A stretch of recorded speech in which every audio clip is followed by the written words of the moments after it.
iyadoo maanta ay ku beegneed maalinta koowaad ee Ciidul Adxa ayaa qaar ka mid ah shacabka ku nool magaalada Muqdisho waxa ay muujiyeen dareenkooda ku aadan munaasabadda maalinta koowaad ee farxadda ciida.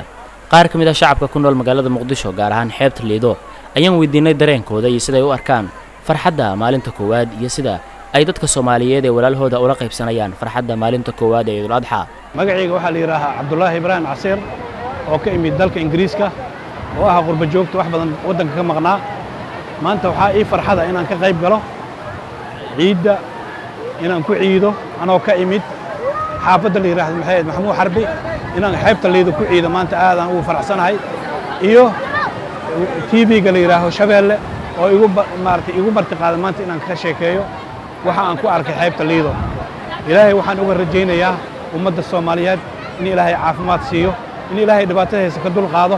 waxaan qurba joogtan u sheegayaa wadanku waa nabad hal la yimaado hana laga soo qayb galo maalna hal la gashto waa u jeedin sida loo damaashaadayo. aad iyo aad waa maanta maalintii koowaad ee Ciidul Adxa ee muslimiinta dhammaan meel walba ay joogaan waxaan leeyahay ciideeda kale ilaahay nabad ha u gaarsiiyo. wallahi aad iyo aad u faraxsan waxaan ka imaaday meel yar ceelashu biyaan ka imaaday inkastoo wadooyinka rafaad iska jiraan laakiin waa un soo lugeynaa farxadda muslimiinta iyo dadka inaan ka qayb qaato oo ummadeeda markaan dhaxda ka soo galo. waxaan ka soo celisay degmada Hirbaa xaafadda Waxar Cadde maanta waxaan soo aaday Lido anoo raba inaan ku soo dabaasho waan soo dhameystay dabaasheedii waana faraxsanahay.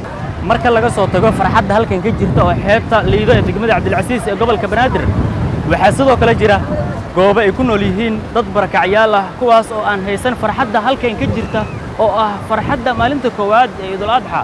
waxaana bulshada Soomaaliyeed qaybahooda kala duwan ay ka qayb qaadanayaan isuguna marxabeynayaan farxadda maalmaha ciida oo bulshada muslimiinta ah aad ugu weyn.